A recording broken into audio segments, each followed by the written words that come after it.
Sin and Punishment Successor of the Earth is non-stop run-and-gun action at its best. The ammunition's infinite, the enemies never-ending, the gameplay explosive, the graphics mind-blowing, and the boss fights are Godzilla-sized. To be so sinful and so punishing has never been such a godsend. Oh, there's a lightsaber too. And it's all thanks to Treasure. Yeah, Treasure, as in fucking incredible Gunstar Heroes Treasure, which frankly I'm surprised it's the only one most players know. Oh really? Name one game other than Gunstar Heroes. And Super Gunstar Heroes? No cheating! Thought so. Well, I can't blame you either cause no one knew this game existed, but we'll get into why in a bit.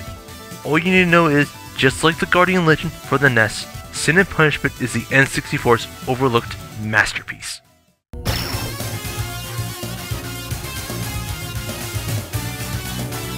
If you play Wall Guns or Cabal, then Sin and Punishment should be no stranger. It's the same fast-paced, one-plane, third-person style with things to shoot and that shoot back are never in short supply. But that's where the similarity ends. Unlike Wall Gun's nailed-down environments, Sin and Punishment is a roller coaster. You run area to area, gunning down enemies to venture forth. Not unlike House of the Dead or Time Crisis, but those are first-person perspective. Here we have a third-person perspective. Though you're still limited to one plane, it adds a new dimension of gameplay that the geniuses of Treasure took full advantage. Not only must you hail craploads of bullets, but dodge, dash, and jump through a maze of tricks, traps, and obstacles standing in your way. Overcoming one challenge just means bombarded by a more grueling one right around the corner. It delivers a kind of intense gameplay that has you constantly on edge, thinking on your feet, that makes Sin and Punishment the most fiercest, unforgiving, rewarding experiences yet. Wait, there's more.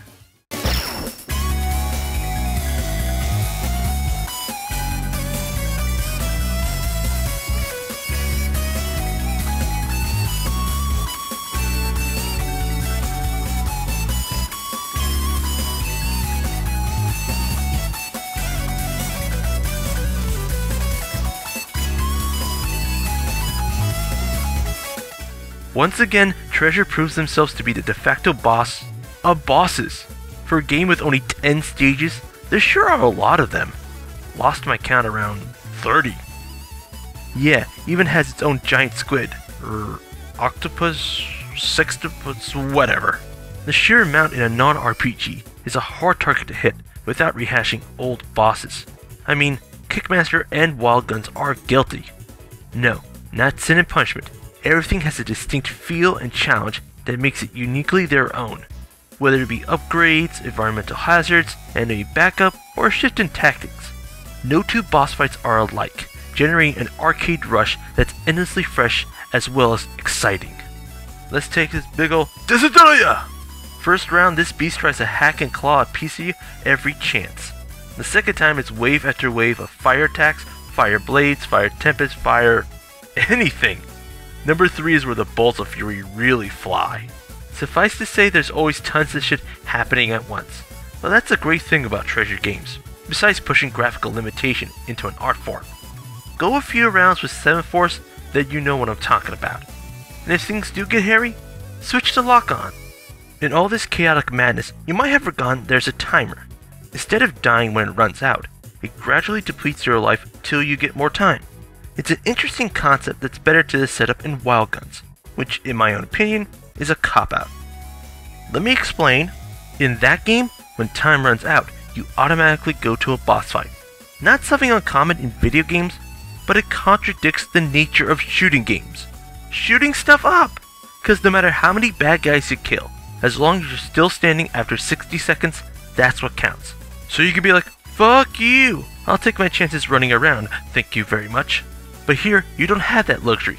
By a miraculous chance you survive like a bazillion bullets without a scratch, there's still a clock eating away at your precious life. So either start shooting or forfeit credits, cause this game is no pushover. Like it took me a dozen times to beat on easy, and a dozen more on normal. Good thing there's your good old powerful lightsaber, and powerful is right. It deals heavier damage per slash than your handgun dishes per round, and can deflect enemy fire back at them for more heavy duty damage. Hell yeah, the Force is strong in this one. but your lightsaber only works in close combat. Not all weapon fire can be diverted, and doesn't activate if you hold down the button, so successful attacks require lots of tapping. But for a game like Sin and Punishment, every second, every bit of life, and every shot, slash, jump, dodge, dash, and move counts.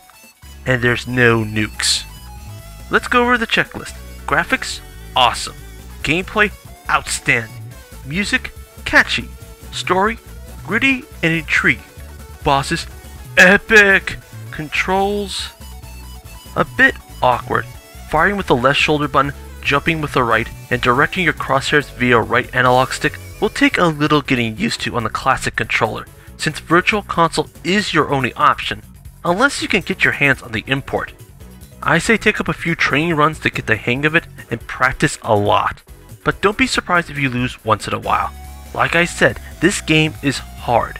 You won't beat it on the first, the second, or third try. Like in the NES days, the only way to beat it is to play it over and over.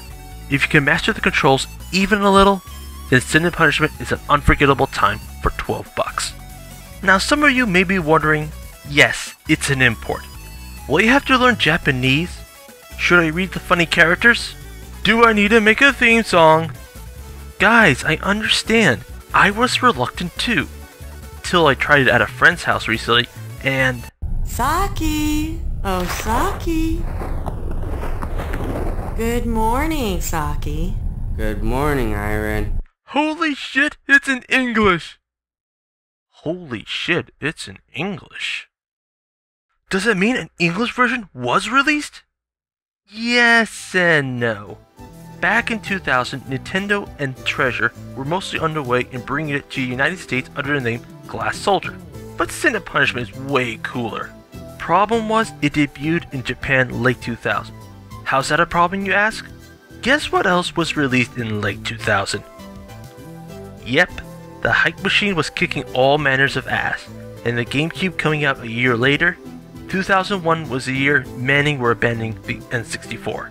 So Treasure saw no market for their creation and pulled the plug. Okay, why not put it on a compilation disc alongside Ocarina of Time? Sure, some retooling may be in order for the GameCube, but it'd be better than depriving players a great classic for the 64, and it would have gotten the recognition it deserved, with a sequel due out in a few years, instead of a decade.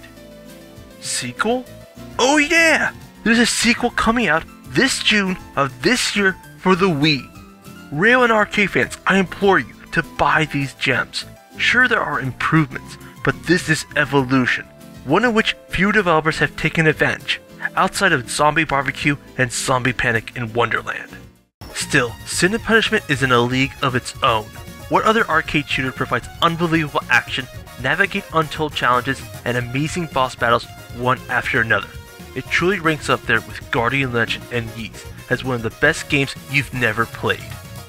What are you waiting for? Sin and Punishment 2 is coming out June 7th, 2010. Spread the word!